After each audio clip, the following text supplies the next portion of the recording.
Hello. मैं doctor Zakia Tasneem, Jamalpur college Jamalpur. आज फिर बीए पार्ट 1 सब्सिडियरी के स्टूडेंट से ही मुखातिब हूँ।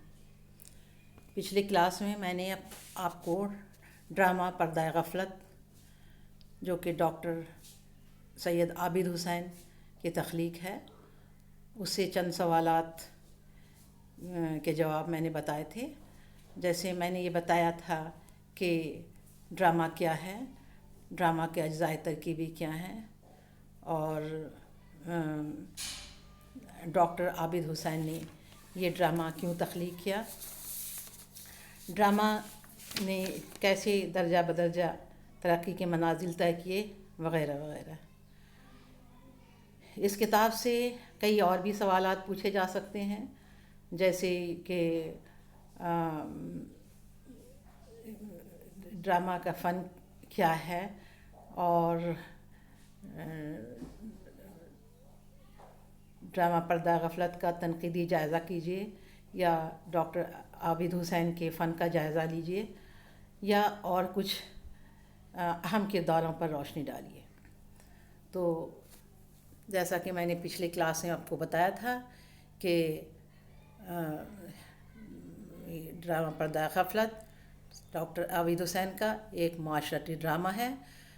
चूँकि डॉक्टर आबिद हुसैन साहब अपनी आला तालीम हासिल करने के लिए ऑक्सफोर्ड यूनिवर्सिटी चले गए थे, लंदन, और उन्होंने वहाँ एमए की तालीम हासिल की। लंदन में वो काफ़ी अरसा तक रहे, जिसकी वजह से मगरिबी तालीम का उन पर काफ़ी असर पड़ा, और उन्होंने अपनी इस वहाँ के क़याम के जितना वक्त वहाँ क़याम रहे, उन्होंने ये महसूस किया कि हमारी तालीम जो है एक फ़रसुदा तालीम है, इसमें तब्दीली लानी चाहिए।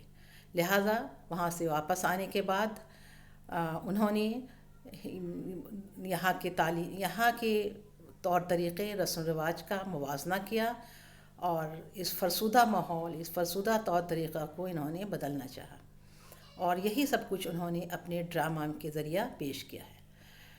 उस ज़माने के, उस दौर के और भी नौजवान जो तालीम हासिल करने के लिए मगरिब की तरफ जिन्होंने रुख इख्तियार किया, उन्होंने भी यह महसूस किया कि इन फ़रसुदा तरीक़ों को बदलना चाहिए।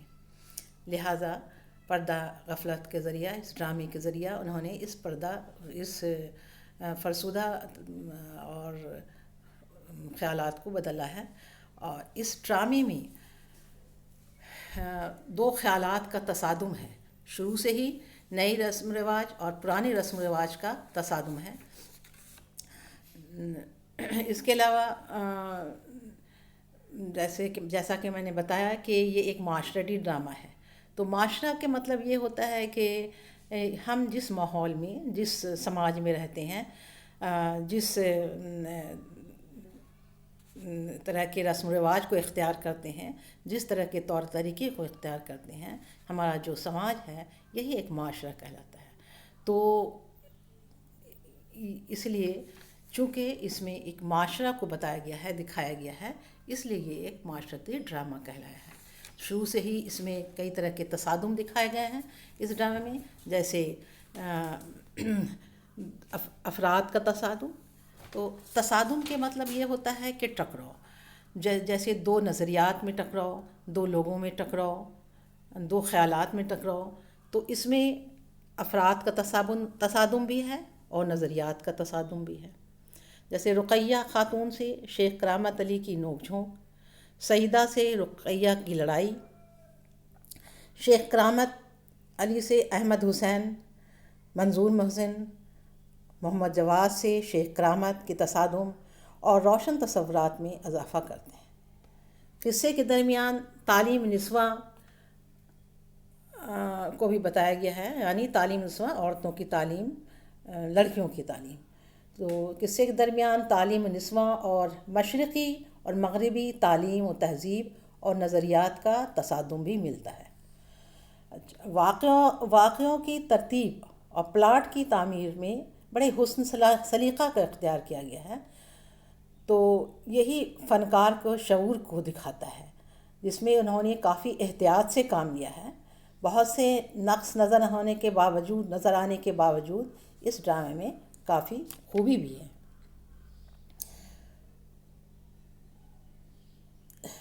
گفتگو کے لحاظ سے یعنی مکالمہ کے لحاظ سے یہ ڈرامہ کافی کامیاب ہے، اور واقعہ ترازی میں ڈرامہ نگار کے لیے ضروری یہ ہے کہ وہ بیانات پر زور صرف نہ کرے بلکہ کرداروں کے عمل و حرکت کے پہلو کو مقدم رکھے.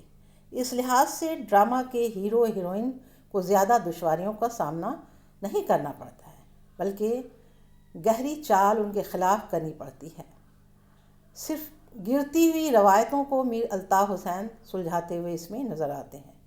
احمد حسین اور رقیہ خاتون کچھ مخالفت کرتی ہے، لیکن ان مخالفت میں ایسی دھمکی رہتی ہے اور کسی طرح کے عمل نہیں نظر آتا ہے. اگر اس نظریہ سے ہم پلاٹ کو دیکھیں تو اس میں کوئی سنجیدہ اور کوئی خاص کشش نہیں نظر آتی ہے. پلاٹ کافی بہترین ہے اور دھیرے دھیرے یہ اختتام کی طرف جاتا ہے، اور اس میں واقعات عملی طور پر کوئی خاص معنی نہیں رکھتے ہیں. کردار کی ترتیب اور تنظیم میں عابد حسین کے ہاں بڑی کامیابی دکھائی ہے، اور سب سے بڑی خوبی جو اس کی ہے کہ اس کا مکالمہ بہترین ہے.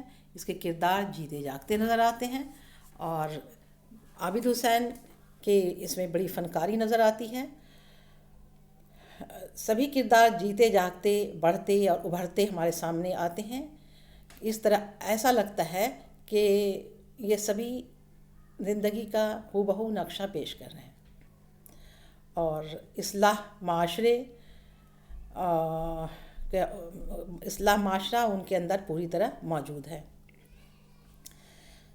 سیدہ اور منظور حسین جس طرح کا جو اہم کردار ہے، اس میں الطاف حسین نے سیدہ اور منظور کی پرورش کی ہے، اور لیکن سیدہ روشن خیال لڑکی ہے اور وہ تعلیم حاصل کرنا چاہتی ہے، لیکن اس میں تعلیم نسواں کے خلاف تصادم دکھایا گیا ہے. یعنی رقیہ بیگم تعلیم نسواں کے سخت خلاف ہیں. وہ نہیں چاہتی ہیں کہ سیدہ اعلیٰ تعلیم حاصل کرے. اور سب سے عجیب بات جو ہے، یہ سب سے بڑی بات جو یہ ہے کہ سیدہ پردے کے بھی خلاف ہے، جو رقیہ بیگم کے لیے ایک گناہ کبیرہ ہے. لہٰذا یہاں دو خیالات میں تصادم ہے، رقیہ بیگم کے خیالات میں اور سیدہ کے خیالات میں. منظور اور سیدہ گھر چھوڑ کر چلے جاتے ہیں اور وہ چاہتے ہیں کہ وہ اپنی اعلیٰ تعلیم حاصل کریں. بہرحال پردہ غفلت مکالمہ کے لحاظ سے بہت کامیاب ہے، کردار نگاری کے لحاظ سے بھی یہ کامیاب ہے. یہ ڈاکٹر سید عابد حسین کا ایک کامیاب ڈرامہ ہے. باقی آئندہ میں اگلی کلاس میں بتاؤں گی انشاءاللہ.